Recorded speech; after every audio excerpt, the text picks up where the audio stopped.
I thought you were my one and only. Now you and I could both be lonely. What?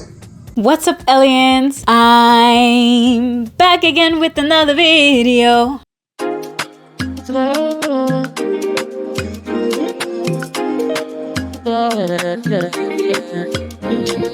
If you're new here, thank you so much for stopping by. I'm Simply Elle and welcome to the ELiens gang. And if you're not new here, you know it's the regular madness. It's the regular madness. Thank you so much for coming back. Today I'm going to be talking about the Love is Blind Season 8 finale titled The Weddings. Before we get started, I have to say this real quick. This singular episode was way more interesting than this entire season. Episodes 1 through 12 could have really stayed in the editing room. Y'all could have kept it. I would have been fine watching this one episode and just getting the rest off YouTube recaps. Shout out to Roxy Says, Tate's Take, to I Be Chillin', Tammy Talks, shout out to Jessie Woo, Story Time with Ricky, Lifestyle with Lex, Natural Nay LA. Shout out to all of you for the service that you people did watching those boring ass episodes, sitting down in front of a camera, recording, maybe even writing a script, I don't know, then editing it, then putting it out in time for all of us to enjoy. I really appreciate you. I really appreciate you guys. Thank you so much. Now let's talk about this episode. So we start the episode where we left off with Ben and Sara. Will you marry him? She says no, and they don't get married. Ben tells her, is it okay if we date after this? You know, I understand maybe you're not ready yet. Let's continue our connection outside of here. And she was like, ooh, I don't know about that. It seems like she doesn't want to do that. I don't know if I believe it, but we'll see. She leaves the hall and goes into the car with her mom and her sister, who in my opinion is holding back her excitement. She's trying to put it at bay. She mentions that she asked him his stance on subjects such as LGBTQIA+, BLM, voting, vaccines, many things. She says that she just didn't love his answers and it's something that she doesn't think she'll be able to get past. And she doesn't want to be going to church all that much. I think Sara has something against church. I think she has something against religion. You can see her discomfort anytime they're talking about praying. Even at the wedding, when they said bow your head to pray, she couldn't even do that. So I feel like that's another big reason why she says no. She told her mom and her sister about how he didn't know his church's stance on LGBTQIA and all that stuff, and the sister laughs like she was holding that laughter in, honestly. We go back to Ben, who is still saying that he would love to date outside of this environment after this experiment, and his friends pray over him, and that's it. I say that Sara and Ben are probably gonna keep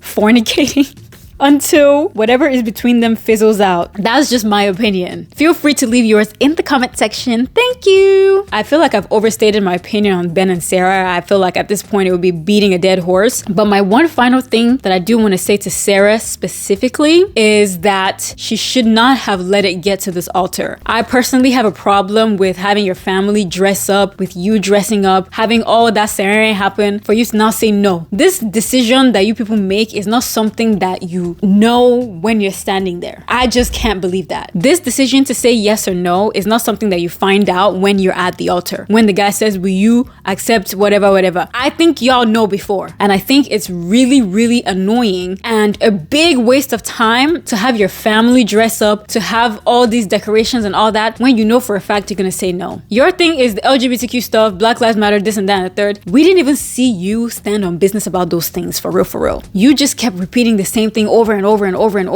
over again, and nothing changed. So why did you allow all of this to happen? Why did you allow it to get to the altar before you said no? We didn't find out any new reason why Sara said no. It was all the same thing that she been knew. So why would you let your family and friends come to this altar thinking you're gonna get married when you know you're not gonna get married? I don't know what the producers and the show itself has to do with your decision, but I really honestly don't appreciate waiting until the wedding day to say no. Like, I just don't appreciate that. Next, Monica and Joey. Both Monica and Joey are still very unsure about the outcome of their wedding. Monica is really hopeful because she isn't sure that she'll find a love like this again. Joey is a purely analytical person who's also in touch with his emotions, so his answer will be purely in the moment. I don't believe that, but that's what Joey kept saying. He will know 100% once he's at the altar. That is so dumb, but whatever. Pause. Side note, Joey got body. I wasn't familiar with Joey's game until this wedding episode.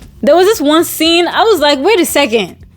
Joey, you got body like this? I did not know. Anyways, let's move on. They seem to have a lot of support from their family and friends, except for Monica's hating ass sister. She's still a hater. Monica's sister is still hating. She said that she gave her blessing, but not her support. And she keeps saying that Monica can't read people. I don't think the issue in their relationship has anything to do with a character flaw that's being hidden or somebody that's pretending to be who they're not. I just think that they don't have chemistry. The chemistry that they have is more on a friendship level, is more of like besties type thing. They're just fun people who like each other, but not to the extent of getting married. That's just what it is. So Monica's sister needs to relax and support her sister through this whole thing. Monica says her decision at the altar will be based on Joey's because she wants someone who wants her. She wants to be chosen. Now we're at their wedding. Joey skates down the aisle, and I thought that was cool. If I was a skater, if I was into any type of hobby and I can incorporate it to my wedding, I would. Then Monica comes in and they say their vows.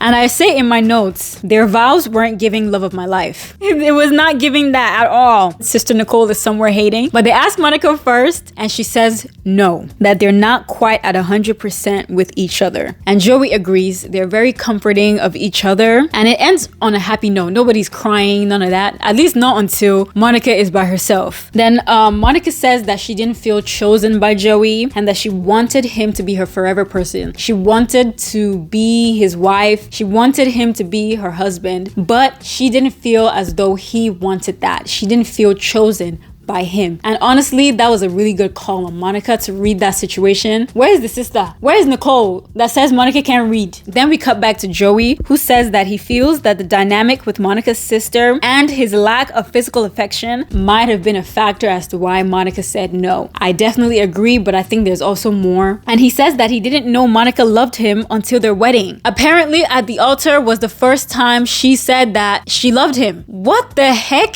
I'm just now noticing that this whole time, I don't think I ever heard them say I love you. That's crazy. If you guys can think of one time that Monica and Joey said I love you to each other, please drop it down in the comments below. Thank you. And I think that this ended up being a case of two people who were too scared to put their heart out on the line. They were scared to risk their heart, and I completely understand that. They're waiting for one person to make the first move so that they're kind of safe, you know? I completely understand it. I've lived that way for most of my life, so I get it. But that's not how love works. If you're gonna say I want to participate in love, I want to participate in holy matrimony, you have to take a lot of risks and you have to be vulnerable. You have to be brave enough to do something that scares you, and maybe your feelings aren't reciprocated, but at least you know. So I feel like one of them should have taken that leap and professed their love to the other person. I wish them both the best of luck, and I hope that they find exactly what they're looking for. Devin and Virginia. At the top of my notes, it literally says, I'm their biggest hater. I am. I did not want these people to get married. After that conversation, like, they weren't my strongest couple out of the pods, no. But after that conversation that they had in bed, where we found out that Devin might be a Trumpy, I said, no, girl. No. Ever since then, I've been hating on their relationship. I'm their biggest hater, yes. Virginia comes in looking bad as ever. She is such a beautiful woman. Oh my goodness. Virginia is hot. Omoto doom. Omoto sexy. She says that she's very confident in her connection with Devin and she feels secure in her relationship with Devin. And I said that I wonder if the prenup has anything to do with that. And I also said that it's sounding like Virginia is gonna say yes. And I'm like, no, please don't say yes to this man. Devin says Virginia is his queen and he's ready to spend the rest of his life with her. And I think one of his friends or his family members, I can't remember, asks if they have arguments and how they deal with that. And he says that in lieu of arguments, they normally have tough conversations. And I'm like, I feel like Virginia normally instigates the tough conversations. They wouldn't even have any tough conversation if it was up to Devin. But he's right that they have tough conversations. Whether or not he participates actively is questionable. So I kind of like raised my eyebrow at that. They played their Love is Blind montage, show them having the tough conversations.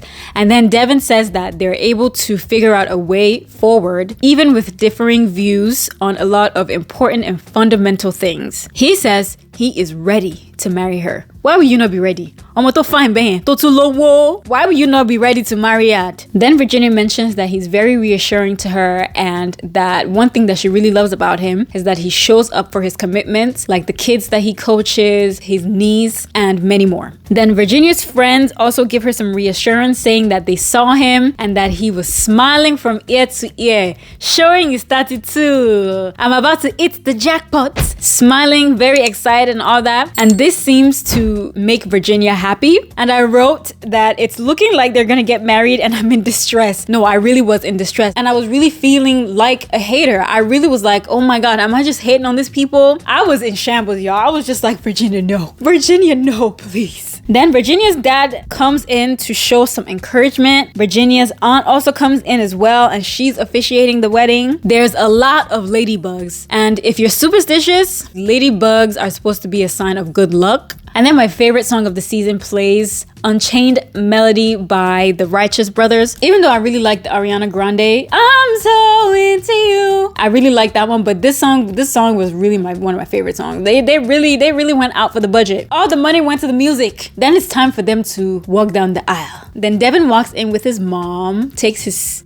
position, and then Virginia comes in. I really liked her bouquet. I'm stealing that idea. If I ever get married, I think I want my bouquet to be like that. Only it won't be black. It will probably be like pink. But I want my bouquet to be like that. It seems so easy to hold, so elegant and unique. I really liked it. Then they say their vows, and then the officiates, which is Virginia's aunt, asks Devin, will you be with this woman forever? For better, for worse? For richer, for poorer? And he says, yes. Before Uncle, what else was he gonna say? Wedded husband, to have and to hold from this day forward, for as long as you both shall live. I love you so much. What? I'm just not ready. So sorry. Where are the tears?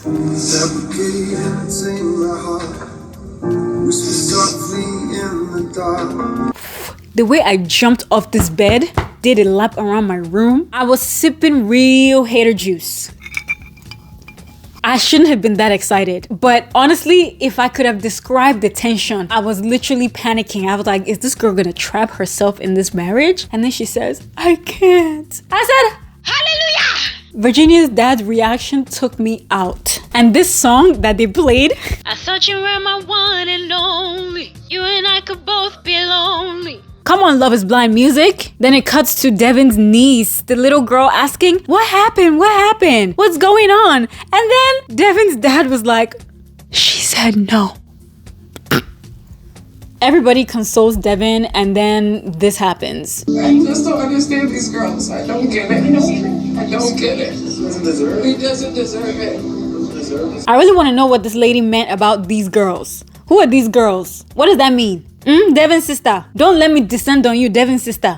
What does these girls, what does that mean? Devin's mother is mad, rightfully so. I mean, I can understand. Even in my excitement, I can totally understand why his family would be upset. Virginia's dad gives Devin a hug, tells him he's a really great guy, and encourages him, consoles him as well. Virginia is endlessly apologizing. I'm so sorry. And it's like, girl, no. Stop apologizing for the decision that you made for your life. You're making decisions for your life. All these people that you're saying sorry to, they're not going to live your life with you. They're not going to be there when life is giving you back-to-back hot. So I was really glad that her family and friends were telling her not to apologize, to stop apologizing. Then we see her state her reasons for saying no to Devin. I don't know if that's a cultural thing, but it's important. It's always been important for me to protect him. So there were even topics that he didn't want to talk about, like politics, or there was just certain things he just didn't want me to push him on. So there was just the depths of our relationship that we didn't get to.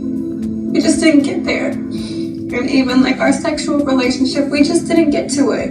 What? I just think that we should be all the way there before we decide to spend the rest of our lives together. She references their conversation about politics and says his answers were off-putting, especially when he asked her if she votes based on her faith, because she does feel as though she votes based on her faith, and that means not voting conservative. She also includes that they didn't have a sexual relationship, and that's crazy. That is crazy, Devin and Virginia. When did you guys think you were supposed to start, building that one? Anyways, she then mentions that she also can't trust him financially. When I don't have peace about something that means a lot to me, Devin received a check for a wedding present, and his mom was like, that so-and-so gave you guys a check for a wedding present. And I was just waiting to see if he would bring it up, but he didn't. Made me not so trusting of him. It was ultimately my decision on how I want to spend the rest of my life.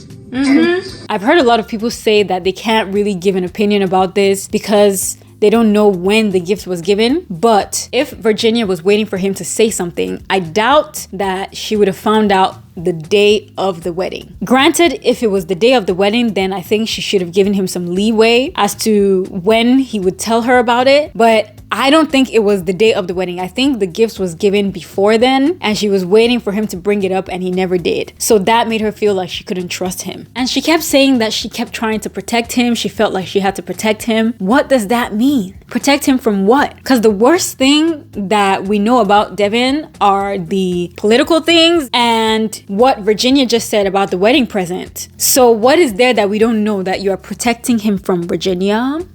Now, you guys know that I'm very excited that Virginia didn't go through with this wedding. However, I would have preferred for her to have ended things earlier. I also feel that if the conversation about politics that she referenced was that big of a deal, she should have said something in that moment. In that moment, she should have been like, I'm not feeling it. Maybe they could have worked through it, but I think she should have been more transparent in that moment. Especially because she knew that those are the reasons that she was saying no. These are things that you knew beforehand and you knew you couldn't move forward. The time frame of the experiment is the time frame of the experiment. You came here knowing that you were going to get married within a month. I can understand how that feels different when you're actually in it than when you're out of it, and maybe speaking about it in theory is different from actually experiencing it. I get that, but in this 1 month time frame, I think there's time for you to call off the engagement before you get to the altar. Your hair was curled, you had a dress, you had a ring, you had a bouquet, you have cake, you have guests, and you're telling me it was as soon as you got to that altar that you then knew that, oh, I'm not marrying him. I don't think that was nice. And I'm gonna say it again. Those issues, the reasons that you said you were saying no, you've known about them for some time. At least since like episode 10 or 11. You've known about them for a while. You shouldn't have let it get as far as to the altar, to where his parents are there and watching you say no. Like, come on now, that's not nice. He really felt blindsided by it. She never indicated that there was an issue. All she was doing is there anything left for us to talk about? Do you want to ask me anything? Like, girl, you have something you want to say. Open up, say it. I hope you guys understand what I'm trying to say. But with that being said, I still love Virginia. She actually grew to become one of my favorite people of this season. Besides Daniel's parents, they're my favorite people of the season. Yeah, I wish both her and him a lot of good luck. I hope that they find what they're looking for. Now let's move on to our surefire couple of the season, Taylor and Daniel. Y'all, I did not have much to say about them simply because I low-key knew they were gonna say yes, and I just wanted to enjoy their wedding. I loved every moment of it. We find out that they hadn't been intimate yet. More power to you guys. Cheers to waiting. His sister performs. She sang and played the piano, and guess what she sang? Wise men say only fools rush in, but I can't help falling in love with you. It was so sweet. Their vows were so beautiful. It made me a little bit teary-eyed, you know what I'm saying? They both say yes, and we find out that they're gonna be consummating their marriage that same day. They're gonna be getting it on and popping, freaky on and popping. The only serious people this season got married, and good for them. I really wish Taylor and Daniel good luck. I really enjoyed watching them grow from Instagram gate to where they are now. And then we move on to all the couples that didn't even get married. Tell us that they believe love is blind. If you people don't get the hell out of my face, love is blind, called love is blind. Yeah, that is everything for this episode. Let me know what you guys think in the comment section down below. What are you expecting from the reunion? I am expecting David's sister to be there. If that sister is not there, If David's sister is not at that reunion, I want them to talk about the allegations against Alex. I want them to talk about the allegations against Ben. I saw the reunion preview, and apparently Devin had a letter from his ex on his nightstand the day before the wedding. And I saw Madison got receipts in her dress, in her raggedy dress. Oh my gosh, she looked horrible. I'm so sorry. Her dress sucked. But that dress comes with receipts. So I'm really excited for the reunion. We'll see what happens if Nick and Lachey decide to actually do their jobs this season. That's about it. Thank you guys so much for making it this far. I really appreciate you. Like the video if you like the video. Don't forget to hit that subscribe button and ring that bell so that you get notified anytime I drop a new video. Thanks again, and I'll see you guys in the next one. Bye!